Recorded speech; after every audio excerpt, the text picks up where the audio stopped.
That's my sage advice from your elderly, compassionate, friendly, no face replacement or new teeth yet, but you know how in life we can get to the point where we feel overwhelmed or too in our heads, too much. It's interesting that we can do that. We can spend so much time dedicated to worrying about the details of how we do everything and waiting for that moment of being perfect. When it's perfect, when the kids are a certain age, when I lose all the weight, when I get reconstructive facial surgery and new teeth, when I have a different personality or different face, or when I get over things, then I'll be okay. It's interesting, I think. I think all of us have thoughts like that. All of us are kind of have this negative bucket list. So, a bucket list is, things you want to do before you die. Climb a pyramid, go to London, ride in a double-decker bus. I don't know. I don't have a bucket list because it's hard enough just living my normal life, let alone thinking of a life that I want to have one day that I may or may not have. So, yeah, it's just interesting to me the way our minds can trap us with these rules. And I guess I'm going through this phase in my life where I'm really breaking free from those kinds of things, and it makes me more confident. It makes me feel more willing to be vulnerable, or more willing to share my experiences, more willing to give advice in a gentle way, more willing to hear opinions that could hurt me. And I think it's because I'm working really hard at, it's not even controlling my emotions. I think it's kind of letting go. So here I am. It's still very hot. I can check on my watch, scroll down to weather, and I can tell you that right now it is cloudy and 31 degrees. So within the last couple hours, we've dropped from 33 degrees Celsius to 31. It is now 7:59 in the evening. So it's still really hot. It was really hot yesterday, and I just find that the house kind of fills up with heat and it gets trapped. Last night, we didn't sleep very much. I asked Ben before, why am I being so silly and not even having the fan on? Do you know why? I'll tell you why I didn't have the fan on. Because I have this thing where it's if you're gonna do a YouTube video, you have to have no background noise. And if there is background noise, you have to apologize for it. But you know what happens if it's really hot and you don't turn your fan on? You sweat like a beast.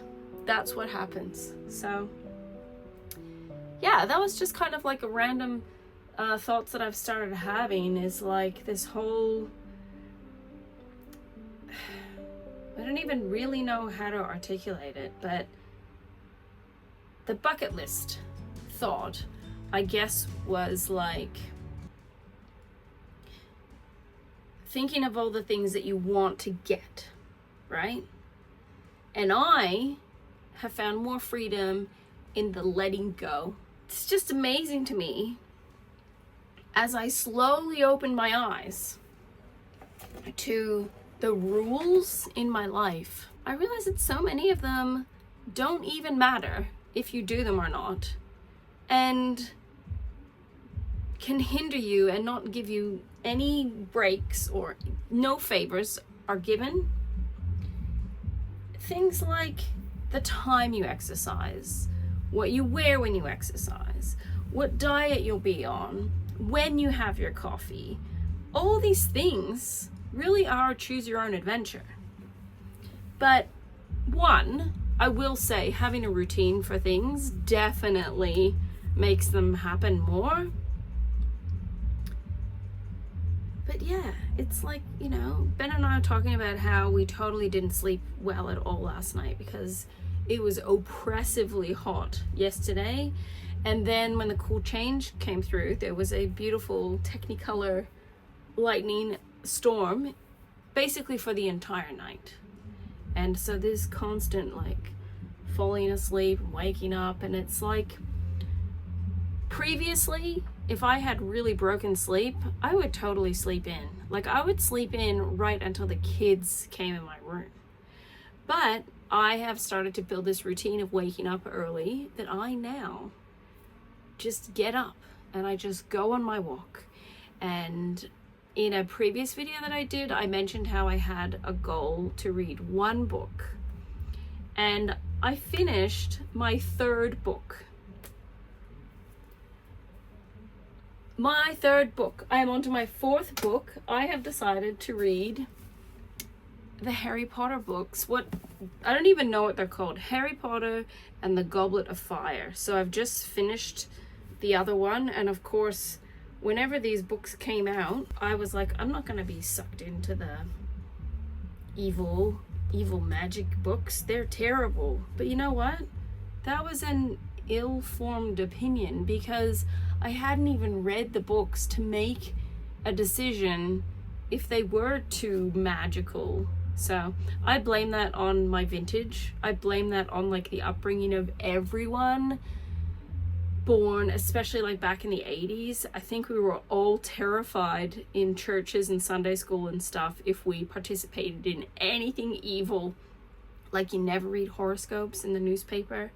You don't read magic books. All these weird things that we were like basically intentionally or unintentionally taught were like salvation breaking, or you could go to hell, or you could suddenly become a total non-Christian because of reading a magic book. Yeah, so this book was released in 2000.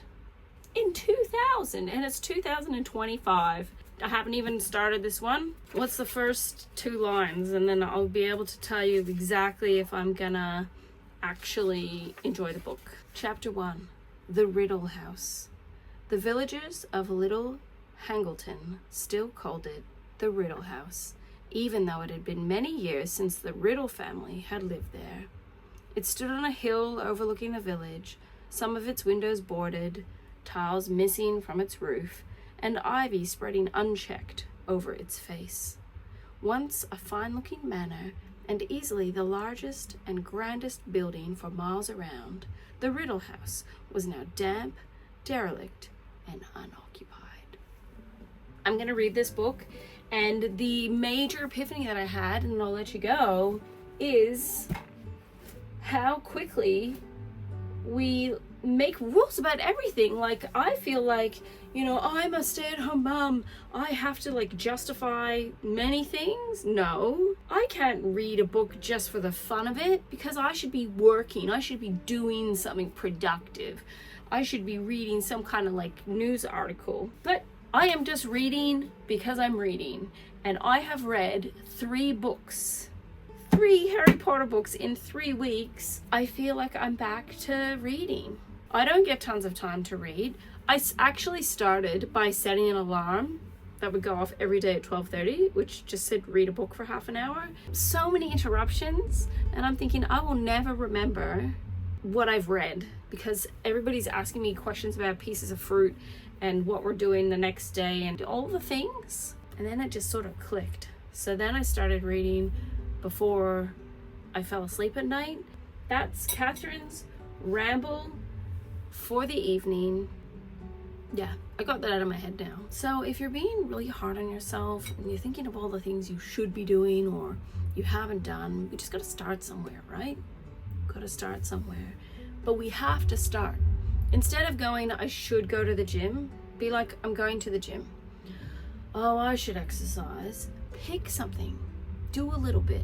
oh, I should probably go to bed early and I should be doing this and I should be doing that. It's like, I want to go to bed so I can read my book. Yeah, that's my sage advice from your elderly, compassionate, friendly, no face replacement or new teeth yet, but you know, times are tough for some people. Some people are like really stressed out at the moment, and I just think together we can all just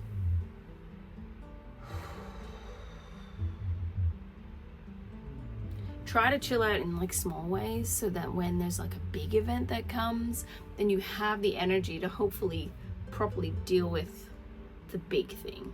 So I am going to go. If you are watching my video, I appreciate you very much, and just stop being so hard on yourself.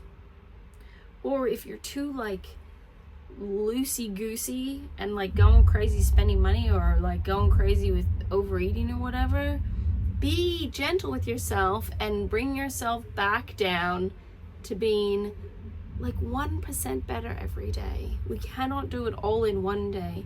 Just slowly but surely drag yourself back to, you know, that spot where we're not freaking out all the time.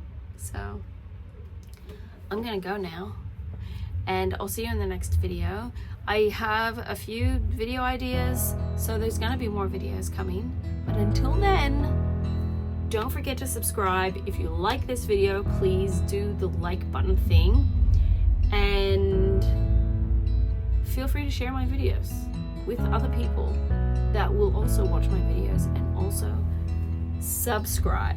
So until next time, have a wonderful night, or morning or afternoon. I upload my videos at night. That's why I say have a wonderful night. So I'll talk to you again soon. Bye.